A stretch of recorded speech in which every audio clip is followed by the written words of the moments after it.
All right, we're live. Welcome to the Open Book broadcast, where we talk about anything and everything writing and publishing because we're an open book. I'm your host, Allie Berthium with The Right Place, Right Time.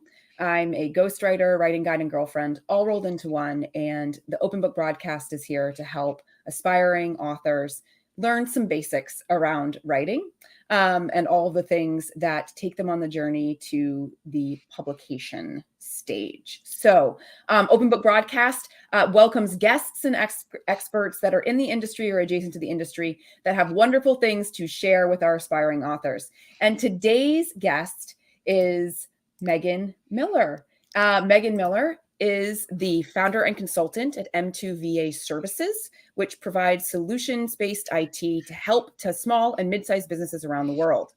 Megan has over 10 years and a broad range of experience in technology, including the public and private sectors and small and large businesses. Along with loving her husband and dog, she loves process maps, building integrations, and fighting hidden efficiencies to help people work smarter, not harder. She translates technology through customized training and project management.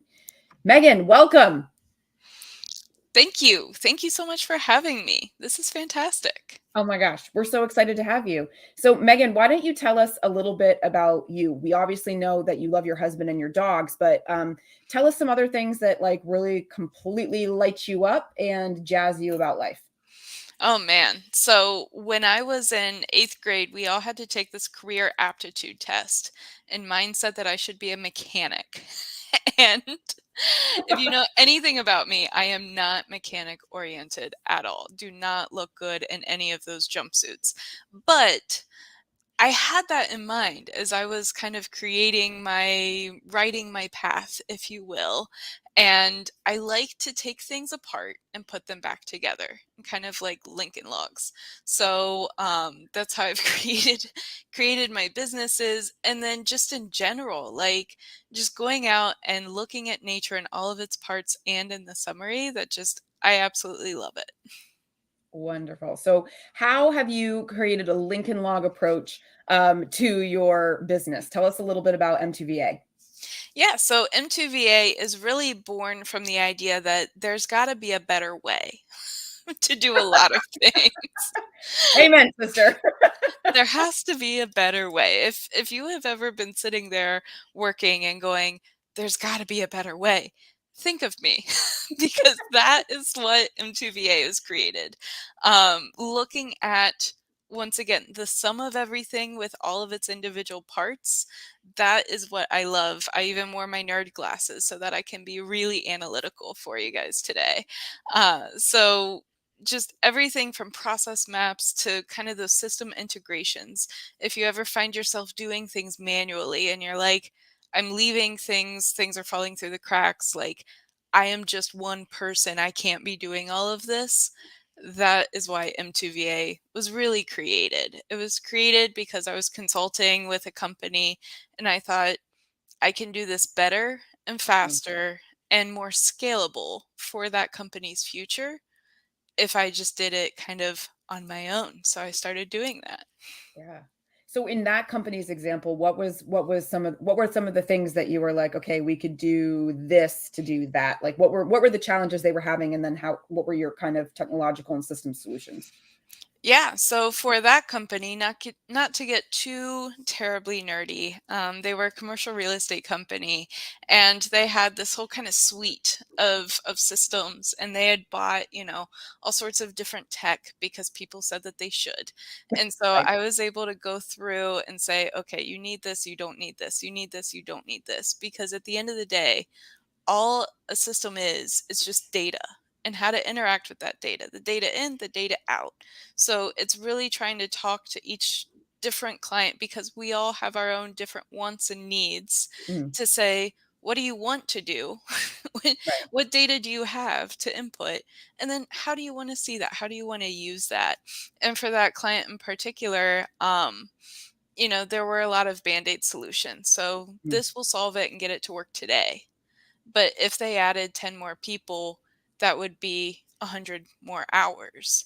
wow. So it was more of just, what can we do today to make sure that no matter how many people you're adding or subtracting, properties, anything like that, that it's not going to affect it. The system is working the way that it should. Yeah, yeah. Long-term sustainability, right? Like, let's build it for the long term versus, kind of duct tape something together that might last for a little bit, but then you're going to have to redo it all again, once you reach a certain point of size or growth or expansion. So why don't you tell us from your perspective, what do you think would be important for the aspiring author to have in place in terms of technology and or systems? Like, what should they be really considering? And actually, before you even go there, why don't you give us your perspective on why an author should even have a web presence? So, quite honestly, if you don't exist on the internet, people will wonder if you actually exist. Point blank. Yeah. That's it. Did you hear that, everyone? And I'll say it again, louder for the people in the back. If you don't exist on the internet, there will be people, myself included, that will wonder if you actually exist. And I'll tell you a story. So I do some networking, and I was in this networking meeting, and this guy, I was searching every permutation of his name, what I could find from his background, nothing. I could not find this person online Wow. at all. That's If hard he to had really asked even me, conceive of, like, in today's age. Like, right, if he had asked me for $5, I would not have given him $5 because I'm like, I don't know you, I don't trust you, nothing. And that I finally did find his website, thank God. But just that whole process of me going out of my way to try to find this person, not many people will do that. yeah, So right, if you don't exist on the interwebs at some point, even if it's just a splash page or landing page, which we can get into, people will wonder if you actually exist. And the more work that they have to do, the less likely that they are to engage with you at all.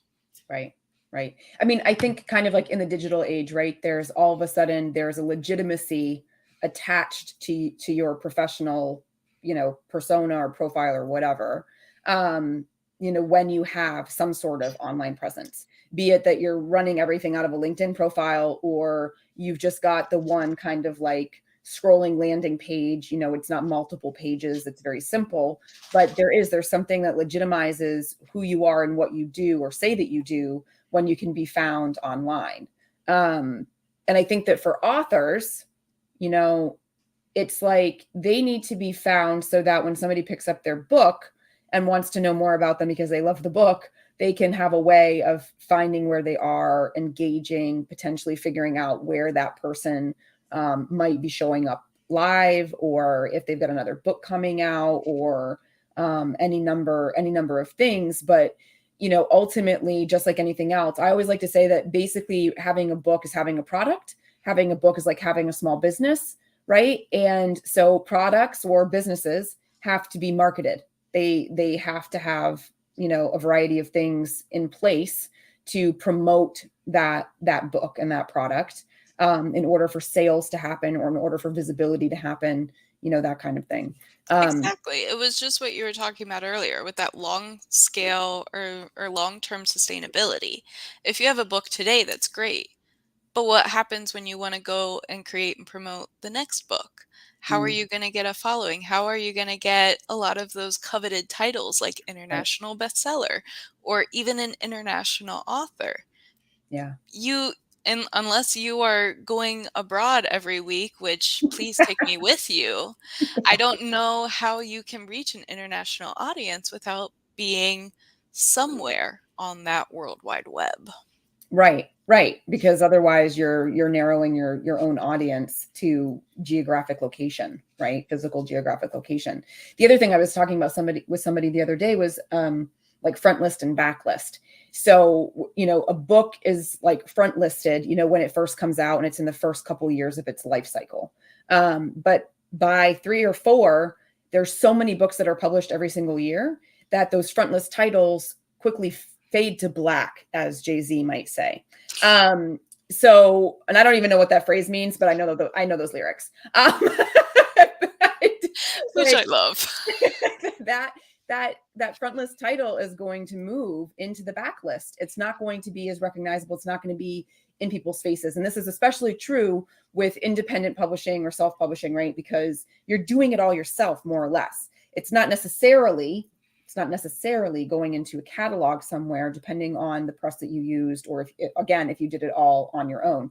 So if you want that title that was published in 2020 to still be relevant or still be found in 2024, then you have to hustle and you have to have it somewhere, online, and be talking about it somewhere online in order for it to continue to be visible and approachable by buyers.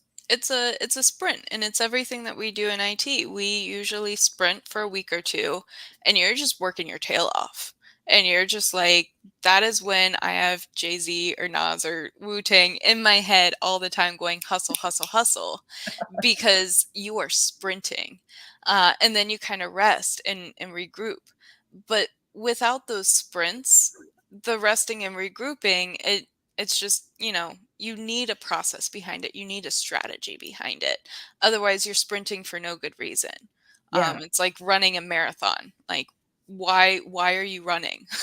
Basically. What's the end game? What are we trying to achieve here? So Exactly. What would you say would be some basic technology and systems that authors should really have in their arsenal? So there are going to be a lot of people out there that will say, well, you absolutely need a Facebook group, you need a LinkedIn profile, you need a website that is purely built, like so built out, that's like a palace of Versailles with all the rooms. You need. Before I go into subscribing something or prescribing something, I'm going to ask, well, why? So before anything, people need a strategy. Mm-hmm. Why are you doing this Facebook group? Why do you want this community to be here? Why do you want a newsletter? Because at the end of the day, technology is pretty much consistent, and people get shiny object syndrome across any sort of, well, should I go with MailChimp or ActiveCampaign or what sort of CRM or what sort of website? Like, it can be, stop overcomplicating it. Basically, it can be so simple. Mm-hmm. So with a strategy, I would also say, with no exception, you need a landing page.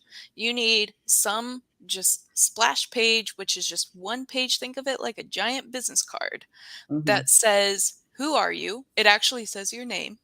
It says, what do you do? What do you write? Do you write romance? Do you write nonfiction? What do you love to write? Where can people support you? So like, this is where you can put your links, like buy my books.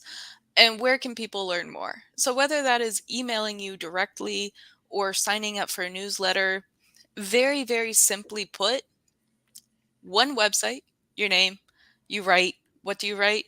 Where can people find you? That's it. With that, I mean, it can go as complicated, convoluted as you want, but really it depends on that strategy. It depends on the end game. It depends on that goal. Right. Oh, I'm so glad that you said that, because there's so many times that, in initial conversations with people who are starting their first book, right, that they really want the book, but they don't know what they're going to do with it on the other end. And I'm always like, well, it's, I would never knock anybody who just has like the passion for writing a book because it's something that they've always wanted to do. I've had that little girl dream forever, right? Which is why I'm on this path. But also, again, at the end of the day, going back to something I said earlier, the book is a product. The book ends up being this kind of mini business that you have to kind of run and think about strategically. So one of the things that I always kind of try to figure out with my clients in the beginning is like, okay, what's the end game? What are you hoping to achieve? What do you want to do with it? Is it that you want to be able to speak? Do you want to get invited onto podcasts? Do you want to use it as a piece of education for new clients? Is it a piece of advocacy? You're giving your thought leadership in this book in the social justice space, whatever it is, we need to know what you're hoping to do with it, because that can not only guide the manuscript development, what do you actually say in the book, right? So that it's aligned with those goals, but also how you then market and promote and maybe even choose to publish that book, right? So goals are so important to establish in the beginning, to help drive strategy in all the different ways that authors would need a strategy. So Megan, why don't you tell us a little bit about how you could work with authors? Like what would be ways that you would be able to provide services and support? I mean, really, the biggest thing is what I usually do with M2VA is I sit down face to face with people and I go, "What do you want? What What do is?" you want? You tell me what you want, and I might make it rain. I might have a bottle back here with a genie in it. I'm not really sure. It could be any number of things. Choose the color pill you want. I don't know. It could be choose your own adventure, though. Not to say Yeah. that we're all going to hop in a yellow submarine and take a trippy trip, but it really is up to that person and how much energy that they want to put into something. Whether that is, a single splash page on the internet, okay, easy peasy, we can do that. But especially as you were talking, like the book is a piece of you. It is a product. It needs to be marketed and it needs to be promoted adequately if you want to get that readership. So Mhm. what I usually do with all sorts of products really is say, okay, well, where maybe it's living on your website, but what kind of links are out there? How can we draw people to that website? Um, Not only that, but how can we automate so that, it would be nice to get an email every time someone bought your book, bought a copy of it. Like making sure that technology is really working for you instead of against you. And anytime that people get inundated, either through email or text message or something, that is just a hint to me that the technology is not working for them. It's Yeah. working against them. And quite honestly, it shouldn't be this big emotional thing. Like technology, the reason why I love systems so much is that it is the opposite of a hormonal teenager. It will never slam the door in your face for no reason. There is something on the back end saying, slam the door in someone's face right this moment. There's a reason for it. There's a reason for Yeah. being. So all this talk about goals and strategy and processes and integration, all of that is to say it's all about uncovering the reason behind any sort of system in place. So Yeah. that is what I love to do is just play Nancy Drew and say, how can we make this work better? What sort of automations can we put in place? And really, what do you want? Yeah. So you're solving for X basically. Like X is what you're aiming to do. And then we're going to figure out how we actually get there using systems and technology and resources, linking things up, coming up with a step-by-step kind of structure, plan, process, right? That leads to that kind of X. Now, will you also educate, so you'll set up the system, whatever that is, based on those goals, and then do you keep on with support after that, or do you kind of like train and then let them go, and they're now maintaining whatever system you set up themselves? It really is up to the client. I have some clients that are like, I don't have brain space for this. I want you to manage it. Mm. And I will literally get a hand drawn like sales page, web page. Like I want a picture here, I want some words here, go create it. And I go create that. I have some though that they want to know and they want to be in control Yep. of all of their whether it's website, whether it's a process, anything like that. And that's where my time as a trainer, an IT trainer, really kicks in, where I have over 3-4 years of just explaining things to people, making sure that they get it, and then Mhm. saying, okay, go forth and fly, little baby bird. Yeah. Um, okay, that's great to know. So, aspiring authors out there who tech isn't your jam, or you want complete control over your systems, Megan is your girl. She can help you out. All right.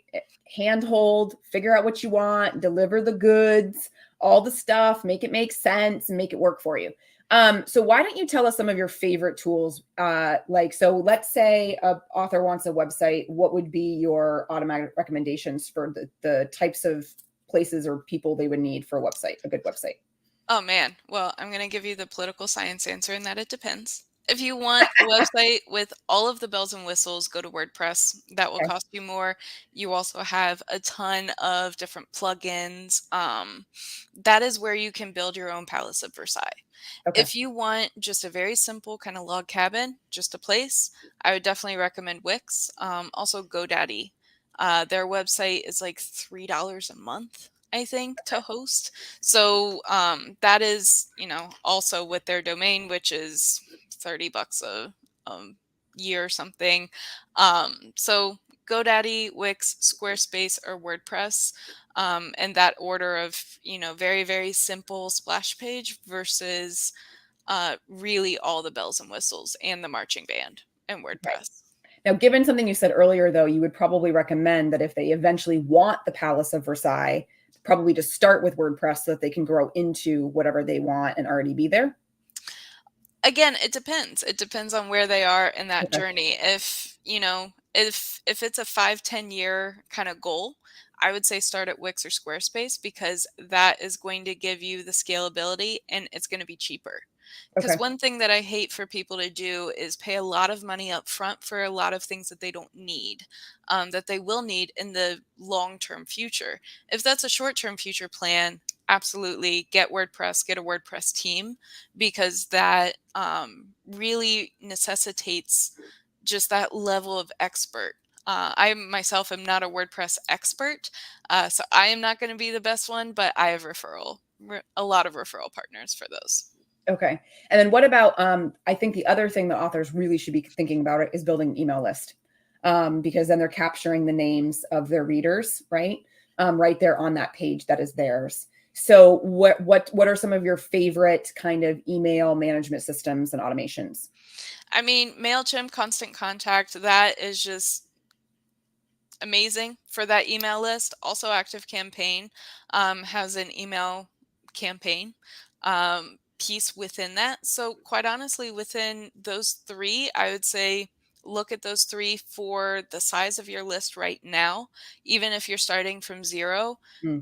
that's the time to kind of do a bit of a cost benefit analysis and say which tool is the best one for me, because a year from now I want 100 people or 200 or something. For an email list, people will try to go rogue a little bit, and like save things in an Excel spreadsheet and then send emails out. Please never do that. You absolutely need an unsubscribe link in all of your emails that you would send out through an email list. Awesome. Really, really great advice. So I hope everybody has written that piece down. Okay, so Megan, we're coming to the end of our time. So why don't you let people know where they should connect with you? And then is there anything special upcoming that you're hosting or doing that you want to let our viewers know about?